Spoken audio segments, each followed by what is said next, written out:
Well, good morning, good morning. We are up and live. It's 8:27, and we will gong ourselves in with Coffee with Casper at 8:30. So we're glad you're here. Let me know where you're checking in from. We're live on Facebook, so I have to believe we're up on YouTube, and the systems are operating. Yay!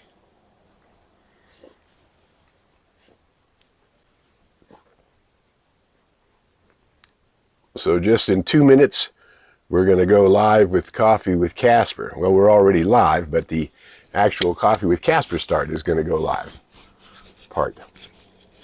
That part.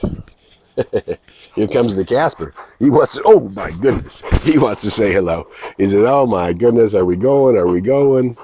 There we go. Let me know where you are, where you're checking in from. 8:28. We're going to go and gong ourselves in 2 minutes. I'm Harry Morgan Moses. This is Coffee with Casper, and we'll be ready for you in just 2 minutes. I got a button that's misbehaving here.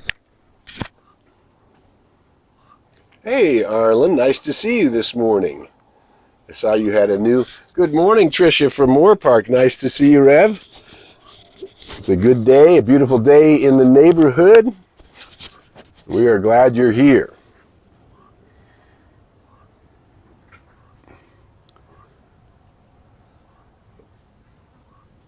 So we have Arlen from San Clemente and Tricia from, and there she is from San Clemente, and Tricia from Moore Park, the Reverend Tricia, and the Reverend Angelica Jane. Aloha from Eureka. Nice to see you this morning. What a nice group of souls already gathering. How cool is that? Yay. We got a fun little story to tell you, and we're going to start in just about 1 minute. We're glad you're here. Of course, we invite you to invite people to join us. It's always nice to have you with us live. And what we know is it goes on all week long. So that's a good thing. Funny, just a minute ago, I had some kind of internet glitch, and it seems to be all working fine. There's Candace from Palm Desert. Nice to see you, Candace. Thank you for the poster yesterday. Let people know that we're around. We're going to go another few weeks in a row, so long as the tech keeps cooperating with us. Paul Fagan from Studio City, the talented Paul Fagan. Nice to see you, Paul. Good to have you with us this morning. Yay. So we're gathering from all over. Good deal. All right, there's 8:30. We're going to gong ourselves in. We're just going to spend these 20 minutes together. I'm Harry Morgan Moses, and this is Coffee with Casper. We're going to take a big, deep breath in. We're going to let out the sound ah. Ah. And then relax the shoulders. Ooh. And one more time, big, deep breath in. Ah. And then bring that energy up into your heart center. Good morning, Loretta from beautiful Boise. Nice to see you this morning. Aloha, Ann from Honolulu. How great. We're all gathered here. Nice to see you. All these light workers and wisdom teachers on the planet all joining together on Coffee with Casper in this fine morning. Casper, what you doing over there? You want to come say hi to everybody again? He's over there wagging his tail. He'll be back. He likes to check in with everybody. So if you saw the poster, what we wanted to talk about. Hey, Chris, nice to see you from Culver City today. All right. I just saw the film again. There's Graham from Tarzana. Nice to see you. Graham Moses, Brother Graham. I just saw the Fortunate Sons documentary again. If you see that on PBS, that has to do with my high school class from 50 years ago. And now 51 years ago. So I just saw it again the other day, and it's a very interesting piece of film and an unusual story to be told, called Fortunate Sons. So today, if you saw the poster, I wanted to talk about mistaking the shell for the authentic self. So I'm going to tell you a story. Many years ago, there's David Alexander, the Reverend David Alexander, moving around back to the Oregon side of things, but been in California. He's up in north. Nice to see you, the Reverend Dr. David. Nice to have everybody with us this morning. So anyway, a bunch of years ago, I was taking my family. We were at a family home that we had at that time in Martha's Vineyard. And we had just come from a boating adventure, and we were walking back on the dock, my wife and I, and just as almost approaching the shore from the dock, we saw at about 2 or 3 feet of water. The water was very clear and beautiful. We saw some activity in the sand right below us down there.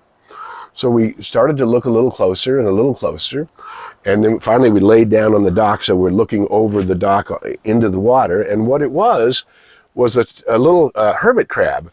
And the little hermit crab had picked out 3 different shells, which he had lined up all in a row. You saw him moving them all around, getting them all in a row. And it was like a hermit. Good morning, Pam. Nice to see you this morning from Napa Valley. It was kind of like trying on shoes. The little hermit crab had lined up these 3 different shells, and it was pulling himself out of the one shell and trying the other one on, and he'd come out of that one and try the other one on, and then he tried that one and tried the other one, and he did this 2 or 3 times until he picked the shell that he wanted, and then he moved in to that shell. Now, we're usually used to seeing the hermit crab with the shell.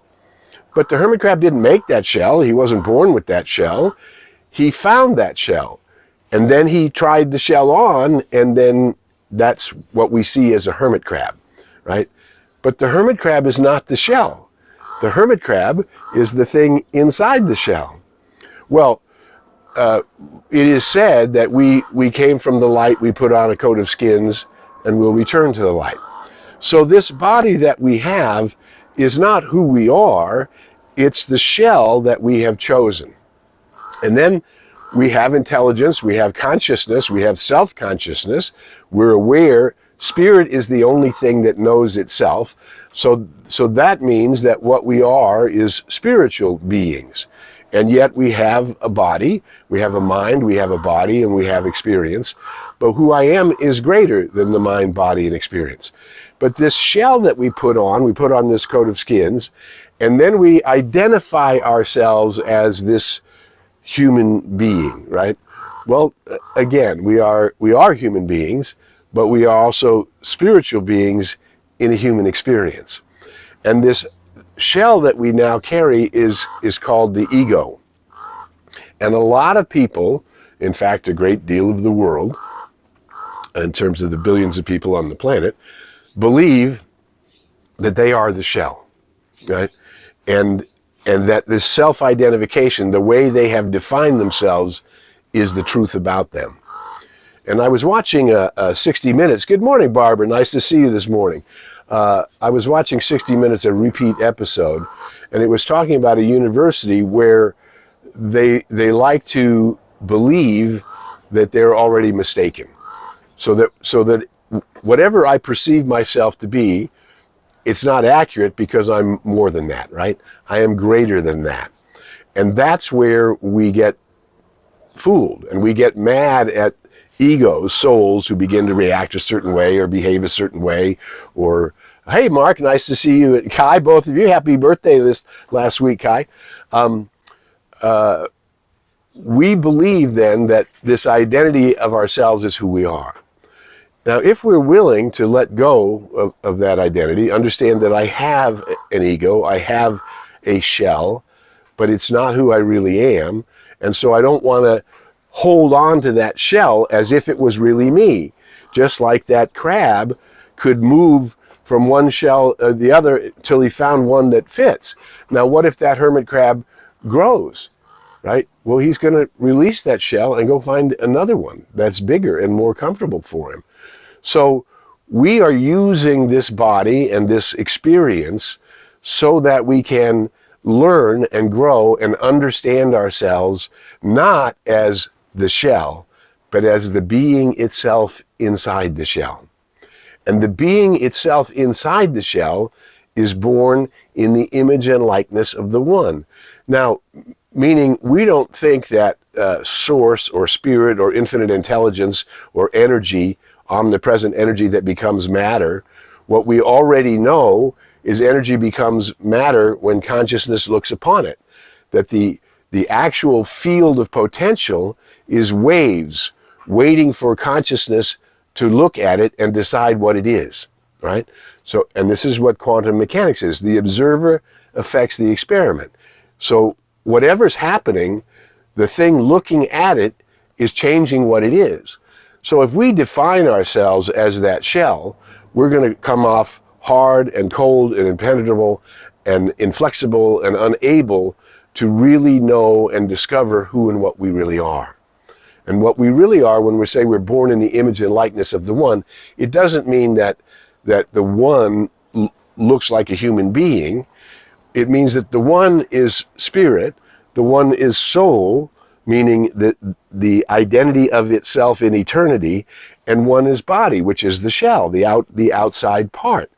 So when we begin to know, and so when we're born in the image and likeness means, since spirit is the only thing that knows itself, and each one of us can proclaim, I am, right? I am. You don't argue with that, right? Now, when we say I am love, I am light, I am truth, I am health, I am beauty, I am success, I am abundance, then our ego gets involved and wants to define it, right? However, what we choose is the observer looking at it. So when we choose to be an instrument of love, light, truth, wisdom, peace, poise, patience, grace, understanding, compassion, then we celebrate oneness and liberty and justice and freedom and equality and prosperity and belonging and a higher order of being. I'm looking at the field. I am in a shell, knowing that what I am is greater than the shell. And knowing then that there's nothing wrong with my inhabiting the shell with all the things that bring me joy. It was Tehel de Darjan, right? Joy is the infallible sign of the presence of God. So when we start to wake up to who we are and look beyond the shell and start rising up into the I am that I am Harry Morgan Moses in this body, and I came from the light, I put on a coat of skins, and I choose in this body to comfortably live my life and fulfill my purpose. The great line from Ricky Byers and Dr. Michael Beckwith, who wrote that song, I'm only here for God, right? I am only here for God. I came from the light. I came from the light in God, in truth, in spirit, in energy, in source, from source. Doesn't matter, as we often say, doesn't matter what you call God. It matters that you call. God doesn't care whether you call it God, Father, Mother, Spirit, Self, Being, I am. Now, what Ernest Holmes, the great philosopher from the last century, said is I am is the emblem of eternity. Now, I, Harry, have had an opportunity, as I've told you before. I was initiated in TM when I was 16 years old. And TM is a mantra meditation. They give you a mantra, which is a sacred thing in that tradition, and you repeat the mantra, place it in your third eye, and you repeat the mantra over and over and over. The mantra is not the meditation. The mantra is what brings you into the meditation. Well, as a spiritual teacher, I wanted to share what my mantra was, and in that line from the TM tradition, the mantra is a Hindu word that doesn't mean anything. Well, that to me didn't make sense. Well, Joel Goldsmith, the great metaphysician, who wrote a book entitled Practicing the Presence, more than one person has written that book, that title, but he was a great metaphysician, and he used the mantra, I am. And since I wanted to be able to tell people what my mantra was, I switched my mantra some 30 years ago to I am. So I have been daily meditating on the I am that I am, not the I am that is the shell, not the I am that is the body. I claim the perfect pattern of the body. I claim radiant, vibrant, dynamic health. I claim I am born in the image and likeness of wholeness. I claim good and more good is mine. But I am the one looking at the field, claiming all of that into my shell, right? Not believing that I am the shell, but believing that I am that which claims it. I am that which chooses to be in the image. Is Casper coming in? Says, I am that which chooses to be in the image and likeness of the one. Meaning, Spirit creates what God knows is. And the same way that the way I know myself becomes the reality of the multiple dimensions of my experience. That's the law of the circle. That's, or what we call the law of mind, or the law of the circle. What comes from me returns to me as the multiple aspects of my own experience.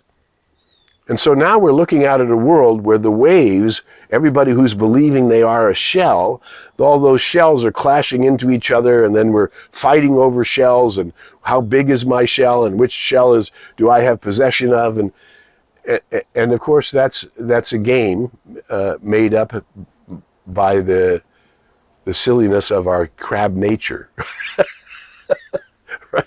The real reality is, I am the one looking at it. I am the one drawing from the infinite field of potential what it is that I choose. And here we are gathering as awakening souls, knowing that we came from the light, that we put on a coat of skins, and that we can call into this coat of skins, into this shell of our being, the multiple dimensions of the great good, of the infinite good. Ooh, I'm getting good bumps from that. Of the infinite good that is ours.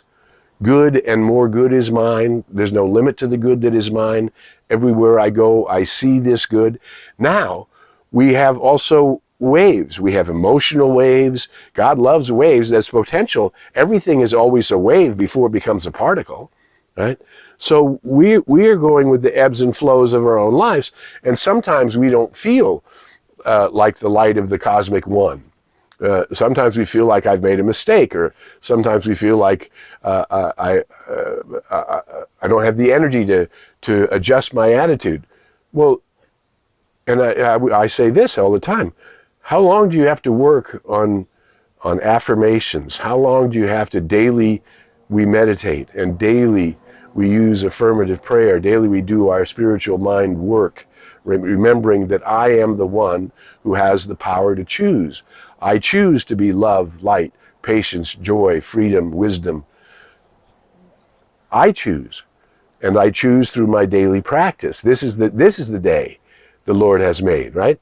Not because it was in some scripture, but because this is the day. I woke up today to a new day, to a new potential, and since I'm not walking on the water, as they say, obviously I'm a work in progress, because I am that which is the miracle maker. The I am is in me. The I am creates all the miracles. The miracles of a potential are always there, but I have to rise up.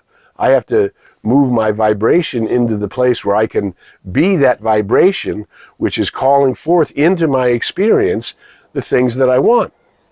And we're in this human experience, so what do we want? We want health. We want love. We want purpose. Health, wealth, love, and purpose, right? We're entitled to all of that. And then we're entitled to all the things that go with health, wealth, love, and purpose. Look at the beautiful nature that's behind me now, that I'm immersed in now. Do you open your eyes to that which you have created in your own life? Loretta says they're in beautiful Boise. Anne says she's in beautiful Hawaii. Paul is right now in Studio City, but he loves his beloved Colorado and goes there. We can call into our experience all of the things that bring us joy and meaning. And we are the right people at the right time. And so, what's that old expression? It's not an old expression. It's in when you fly in an airplane, right? They say, if we need oxygen, put the mask on yourself before you go to help anybody else. So this is the same way. If I am that which is the infinite potential of God, then I choose the qualities of oneness and liberty and justice and freedom and belonging and equality. I choose that. I choose to see each and every soul as the I am that I am, already ordained from on high for the glory of the Most High to be in their lives as health, wealth, love, abundance, prosperity, success. Health, wealth, love, and success are normal. And now we're going to choose them because daily I practice. Daily I calm my mind to remind myself I am not that shell.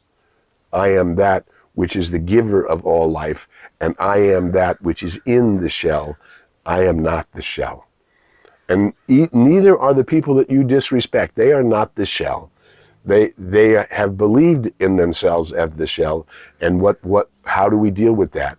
I see beyond your shell. I see beyond your self-identification, because I know the Most High has identified you as the glory of God in the image and likeness of itself.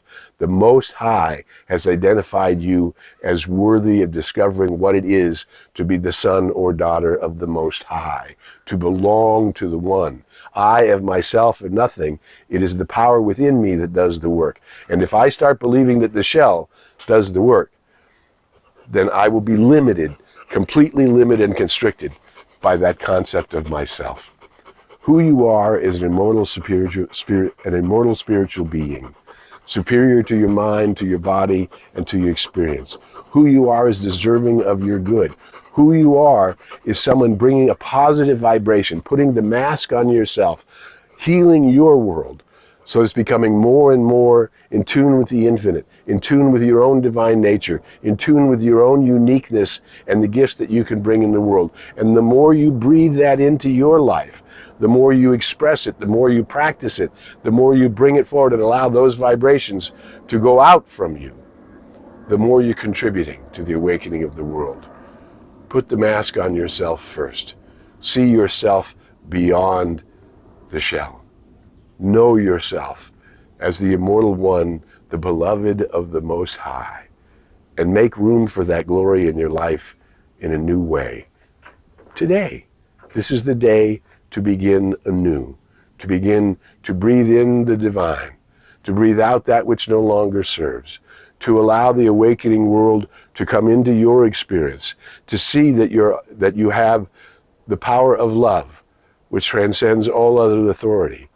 And the power of love can heal your mind and your body and your experience, and can bring a greater good, a greater joy, a greater peace, a greater poise, a greater happiness.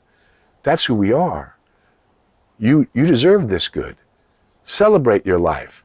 Celebrate that you're a beneficial presence in the world, and bring that beneficial presence, not so that somebody applauds you, but because it is who you are. I do what I do because it's who I am.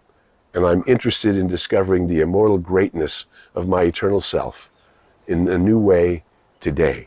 Beyond age, beyond time, beyond experience, beyond what has already happened. You're the right person at the right time. I'm Harry Morgan Moses. This has been Coffee with Casper. If you've gotten anything valuable out of our time together today, all we ask is you share the video. Share it on LinkedIn, share it in your group, share it on Facebook, share it in all the ways our technology is letting us hold the world in our hands, and make a contribution. Invite everybody to join us in an awakening world, because that's the only way that we're going to heal the world, is by allowing ourselves to be human beings on purpose, in purpose, fulfilled. Who you are is something magnificent, and until we meet again, I invite you to go in the light, as the light, and with the light. May the long-time sun shine upon you, all love surround you, and the pure light within you guide you on your way. I'm Harry Morgan Moses. This is Coffee with Casper. We'll be back next week, 8:30 Pacific time. We'll see you then. Bye for now.